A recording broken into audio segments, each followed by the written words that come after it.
Bonjour à tous et bienvenue dans votre journal des produits de bourse de l'Obsa du mardi 13 septembre. Séance désastreuse sur les marchés européens. Dès l'ouverture, Paris chute de 4% après l'annonce d'une explosion sur le site nucléaire de Marcoule dans le Gard. Le CAC clôture finalement en baisse de 4,03% à 2854 points. Les marchés sont sinistrés, affectés par plusieurs événements. D'abord, la crise de la dette en zone euro avec le retour en force de la crainte d'une faillite de la Grèce qui sera à court de liquidité le mois prochain.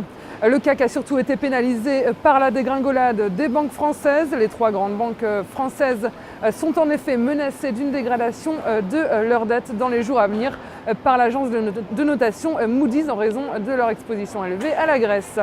BNP Paribas et Société Générale perdent 12,4 et 10,8%. Journée noire surtout pour Société Générale qui a atteint dans la matinée son plus bas niveau depuis 20 ans.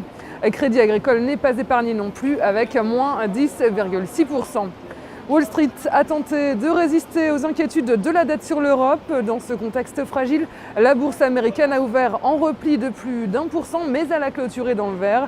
Le Dow Jones est à plus 0,63% à 11 061 points et le Nasdaq gagne 1,10% à 2495 points. L'euro est sous pression, affecté par la crise de la dette. La monnaie unique est au plus bas depuis février face au dollar. Elle s'est changée hier à 1,3571 $. Côté matières premières, le baril de brut s'échange à 88,19 $. Sur le marché des dérivés, les volumes sont en hausse à 45,3 millions d'euros échangés dans une nouvelle séance de fort repli. Le ratio call-put reste encore orienté à la baisse. Les investisseurs en turbo sont légèrement optimistes avec 52% de call contre 48% de put. Par contre, les varantistes sont baissiers. Concernant la répartition par type de produit, les certificats benchmark 100% sont les plus échangés avec 36%. Les turbos suivent à 35% et les varans sont plus loin à 17%. En ce qui concerne la répartition par sous-jacent, les indices sont en repli mais toujours élevés à 64%. Les matières premières sont à 20% et les actions sont en légère hausse à 13,5%.